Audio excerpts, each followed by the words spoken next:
आपका स्वागत है। कहाँ से आए? मैनपुरी। ओम शांति। आ जाओ आ जाओ, यहाँ आ जाओ। आप बहुत किस्मत वाले हो जो आपके पाँव ये धरनी पर आ चुके। हाँ, क्योंकि अभी युग परिवर्तन का समय है ना, भगवान आ चुके हैं धरा पर। देखो ये 5 पैसे का मतलब क्या है? ये खोटे सिक्के हैं। ये हमारे मन में जो 5 विकार रूपी जहर भरा है वो शिव बाबा को दे दो तो मन कैसा होगा? निर्मल, शुद्ध बनेगा। यहाँ दिखाया ये बच्चा मार्कंडेय नाम का एक व्यक्ति था, बच्चा था। उनकी आयु 12 साल की थी, लेकिन इसने क्या किया? बहुत तप किया, शिव जी की भक्ति की। तो यम राजा भी उसका जीव ले नहीं सके, यम को भी वापस जाना पड़ा। इसकी दीर्घ आयुष्य बन गई, लॉन्ग लाइफ। ओके, तो शिव की भक्ति में इतना बल है, ताकत है। आओ विश्व दर्शन। हाँ, आप जरा यहाँ आ जाओ, यहाँ। हाँ, पूरे विश्व का गोला ऐसे अंडा आकार है, लाइक एन एग। सबसे ऊपर है ये परम धाम है। हमारा असली एड्रेस ये है। हम यहाँ से आए हैं इस धरा पर, शरीर रूपी चोला धारण करके। We are playing role. ये ब्रह्मापुरी, विष्णुपुरी, शंकरपुरी, 3 पुरियाँ हैं। ये 3 देवताओं का हमारे जैसा हड्डी मांस का शरीर नहीं होता, सूक्ष्म शरीर होता है। और ये 3 की रचना इन्होंने की है। तो पूरी सृष्टि का सर्जनहार है ये। पशु पक्षी की भी रचना इन्होंने की है, शिव बाबा। तो यहाँ आत्मा और परमात्मा, supreme father, supreme soul, almighty authority, इसके साथ हमारा कनेक्शन जुड़ता है। लेकिन कैसे? बिजली घर में कैसे आती है? जैसे 2 तार मिलते हैं। हाँ, इसके ऊपर का रबर निकालना पड़ता है पहले, तार के ऊपर का, तभी बिजली कनेक्ट होता है और घर में बिजली आती है। इसी तरह अगर परमात्मा से आपको जुड़ना है, कोई रिश्ता जोड़ना है, तो देह का भान मिटाना पड़ेगा। अगर देह भान है कि मैं ये शरीर भगवान को याद करती हूँ, तो कभी परमात्मा की शक्ति मुझे नहीं मिलेगी। इसलिए we should be soul conscious. मैं आत्मा हूँ, ये भी आत्मा है, हाथी भी आत्मा, कीड़ी भी आत्मा। सभी आत्मा का मतलब एक एनर्जी, एक ऊर्जा, एक पावर, और वो सबकी अविनाशी है। इसका कभी विनाश नहीं होता। विनाश इसका होता है शरीर का। कोई मरता है तो कहते हैं ना ये मर गया, तो शरीर तो पड़ा है। कौन मरा? हाँ, आदमी मरा, आत्मा निकल गई। निकल गई तो फिर डेड बॉडी, इसका कोई वैल्यू नहीं। फिर कहेंगे निकालो निकालो। इसलिए आत्मा सबकी अमर है। आत्मा का सच्चा प्यार होता है। आओ आगे।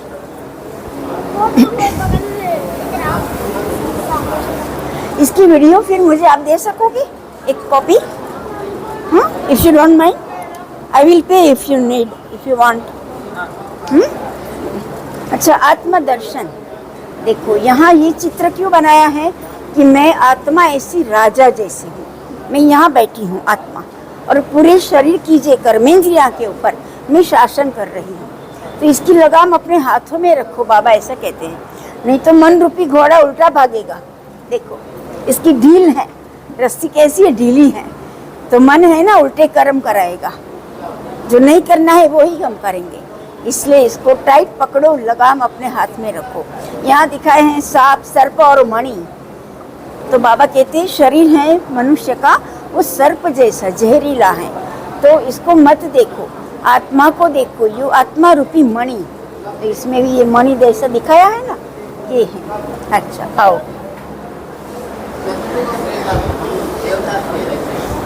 ये है कर्म दर्शन। देखो भगवान ने 2 हाथ दिए, 2 आंखें दी। तो बाबा कहते हैं अपने 2 आंसू से जो आपने कर्म किए हैं वो अपने 2 आंखों से ही चेक करो कि मेरे कितने पुण्य हैं, कितना पाप है। इसके अनुसार योग तपस्या बढ़ाओ। ये इसमें दिखाया है। अच्छे कर्म करो तो अच्छे कर्म का फल अच्छा मिलेगा। अच्छे कर्म से क्या अपना भाग्य चमकता है ना। आओ, ये है विश्व एकता दर्शन। हमने सुना है कि एकता में बल है, यूनिटी में ताकत है। अगर घर में भी देखो एकता नहीं है तो घर बिखर जाता है। इसलिए ये बाबा चाहते हैं कि पूरा विश्व, और अभी तो इंडिया विश्व गुरु बनने वाला है ना इंडिया, तो इसलिए एकता से मिलजुल के रहो सब। यहाँ दिखाए हैं ब्लड बैंक। इसका मतलब क्या है? भगवान ने सबके शरीर में जो खून दिया है, रंग एक ही है सबका, कोई हिंदू है, मुसलमान, कोई नीला पीला नहीं है ब्लड, है ना। तो भगवान ने एकता कही है। ये देखो बारिश है तो भगवान सबको समान बारिश देता है, हाँ, सबको समान प्यार करता है बाबा, लेकिन भिन्नता भेदभाव मनुष्य करता है।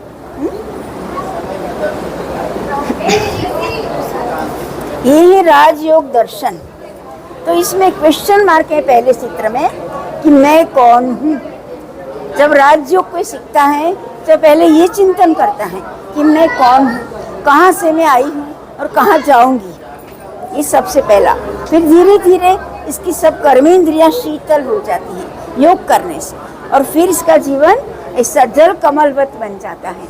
जैसे कमल भले कीचड़ में उगता है लेकिन कीचड़ इसको छूता नहीं है ना। ऐसे अपने मन की अवस्था ऐसी ऊंची बनाओ जो घर में रहो। वो मेरा तेरा होता है घर में, हर घर में, लेकिन इसका असर मन के ऊपर ना हो, है ना। मन ऐसा शुद्ध बना दो, शक्तिशाली। ये है जैसा आहार वैसा विचार। तो बाबा कहते हैं जैसा अन्न ऐसा मन, और मन ऐसा मानवी।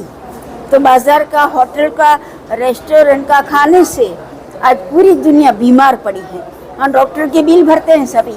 ये कौन सी बुद्धिमत्ता है ना। पढ़े लिखे लोग भी ऐसा करते हैं। तो सोचो करते हैं। हाँ, तो इसलिए वहाँ का किचन देखो, रेस्टोरेंट का, वहाँ के बर्तन देखो, और वो पकाता है, इसका मन कैसा होता है ना। तो बाबा तो ऐसा कहते हैं कि घर में सभी बनाओ चीज़ें, खाओ, आनंद करो, लेकिन बाबा को याद करते करते भोजन बनाओ। हाँ, वो भोजन खाने से बल मिलता है। ये देखो, एक मिनट बेटा, पीछे। हाँ, कोई बात, तुम लोग पीछे रहो। हाँ, शांति शांति। देखो ये सीढ़ियाँ दिखाई हैं, स्टेप्स। हाँ, सतयुग, त्रेता, द्वापर और कलयुग, इसी 4 युग का दर्शन है ये। और भारत का इतना पतन हो गया देखो कि आज इंसान भिखारी जैसा बन गया है। क्यों ऐसा हुआ? हाँ, क्योंकि आंतरिक विकारों की वशीभूत हो गए। तो आंतरिक विकार हैं जो काम, क्रोध, लोभ, मोह, अहंकार, इसके ऊपर विजय प्राप्त करो। यही सच्चा विजय है जीवन में, वो महावीर है। हाँ। ये है संगम युग दर्शन। तो संगम का मतलब है मिलन। किसका मिलन? आत्मा और परमात्मा का। और दूसरा युग, तो कलयुग जा रहा है और सतयुग आ रहा है, ऐसे 2 युग का भी संगम है। ठीक है, इसलिए पूरी सृष्टि में थोड़ी ये हलचल है, कभी बाढ़ आती है, ऐसा क्यों होता है? तो इसका कारण है। और यहाँ दिखाया है ये विश्वविद्यालय क्या कार्य करता है। पहले हम फरिश्ते बनते हैं ऐसे। ज्ञान और योग की 2 पाखें हैं। ज्ञान का मतलब समझदारी कि कैसे हमको जीवन जीना है, कैसी हमारी परिस्थिति है, सबकी भिन्न भिन्न है, तो इसके अनुसार एडजस्ट होके आनंद में रहो। ठीक है, संतोष से रहो, फिर ये हम ऐसे बनेंगे देवी देवता। तो आपको भी अगर ऐसा बनना है तो योग तपस्या करो, बाबा का हाथ पक्का पकड़ लो, तो ऐसी स्वर्णिम दुनिया में आपको भी ऊंची पदवी मिलेगी। हाँ, यह है देव दर्शन। देखो यहाँ ये दुनिया में कोई डॉक्टर बनता है, कोई मिलिट्री मैन बनता है, कोई एडवोकेट, वकील बनता है, तो इसमें जो कमाई होती है वो विनाशी कमाई है। एक जीवन के लिए ये कमाई काम में आती है। लेकिन अगर देव बनोगे, ये लक्ष्य रखो, देव बनोगे तो जो कमाई होती है वो अविनाशी जमा होती है, जो 21 जन्म तक चलती है। जैसे मीराबाई ने कहा ना, पायो जी मैंने राम रत्न धन पायो। तो क्या मीराबाई के पास क्या था? जो था वो भी छोड़ दिया। तो क्या वो भूखी रही? ना, भगवान के लिए त्याग किया, तो श्रेष्ठ भाग्य बना। आओ, ये है समय दर्शन। बोलते हैं टाइम इज मनी। जैसे मनी हम फालतू वेस्ट नहीं करते, इसी तरह अपना समय व्यर्थ बातों में मत गवाओ। जो समय चला जाता है वो फिर वापस नहीं आएगा, फिर पछताना पड़ेगा। और एक गीत है, सुनो भैया, बचपन खेल में खोया, जवानी नींद पर सोया, और बुढ़ापा देख कर रोया। हाँ, तो अभी आप किस्मत वाले हो कि सही टाइम पे अभी आ गए हो आप यहाँ। तो अभी शुरू कर दो, अभी से योग तपस्या। ठीक है, तो आपका भाग्य चमकेगा। यहाँ दिखाया है ब्यूटी पार्लर, तो क्यों बात ये ऐसा बनाया कि शरीर को मत सजाओ। बाबा ऐसे कहते हैं, be simple and be simple. यहाँ की ब्रह्मा कुमारी कितनी सिंपल रहती है ना? तो भी क्या गंदी लगती है? नहीं, अंदर की सुंदरता बाहर आती है। आओ, युगल है। हाँ, 4 हाथ क्यों दिखाए हैं? शंख चक्र गदा पद्म धारण, ठीक है ना? तो कमल है हाथ में, क्यों कमल रखा भगवान ने? क्योंकि पवन, ये लोटस है, वो पवित्रता का प्रतीक है, ठीक है? कादों में रहता है फिर भी खुद पावन और शुद्ध रहता है। तो ऐसे हमको भी ऐसा बनना है। देखो, ये स्वर्णिम युग अभी आ गया, ऐसा यहाँ चित्र बनाया है, बराबर। और ये सभी ऊपर बैठे हैं युगल, ऐसे सब राजा रानी बनेंगे। हाँ, तो एक सीट ऊपर खाली है चित्र में। क्यों खाली रखी है? इसमें आप भी आ सकते हो, बाबा आपको चांस देते हैं। VIP सीट है जो पहुंचे सो हाँ, के हिसाब से पुरुषार्थ करो। हाँ, तो कर्मों के साथ सीट खाली है ये। हाँ, तो पालो ना सेठ, अभी से जागो।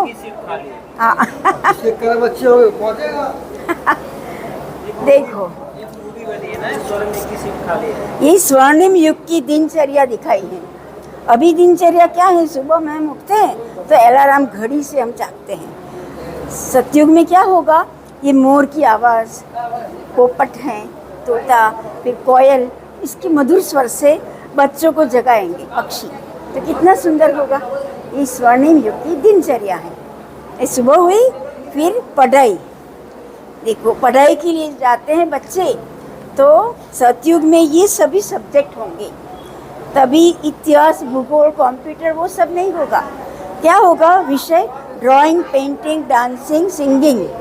जैसे सरस्वती देवी है ना, वो वीणा बजाती हैं अंदर। तो ऐसे सब्जेक्ट होंगे पढ़ाई में सतयुग में। हाँ, और दैवी कला, इसको दैवी कला बोलते हैं। ये राधा कृष्ण, देखो प्रेम से झूले में झूल रहे हैं। तो हम भी अपने बारे में ऐसा अच्छा शुभ सोचें कि मैं भी कृष्ण के साथ झूले में झूलूं। इसके लिए लायक बनो। पात्र हैं तो ही सब कुछ मिलता है। ये गाय और टाइगर, ये दोनों एक साथ एक घाट पे पानी सतयुग में पिएंगे, तो ये इसको मार के खा नहीं जाएगा। इतना परिवर्तन होगा, इसकी हिंसकता चली जाएगी। क्योंकि प्यार होता है ना, जब भगवान होते हैं तो क्या होता है? वाइब्रेशन कुछ अलग होते हैं। ये है गोवर्धन पर्वत, जो कृष्ण ने टचली उंगली पर ऐसे उठाया था ना, सबको बचाया था।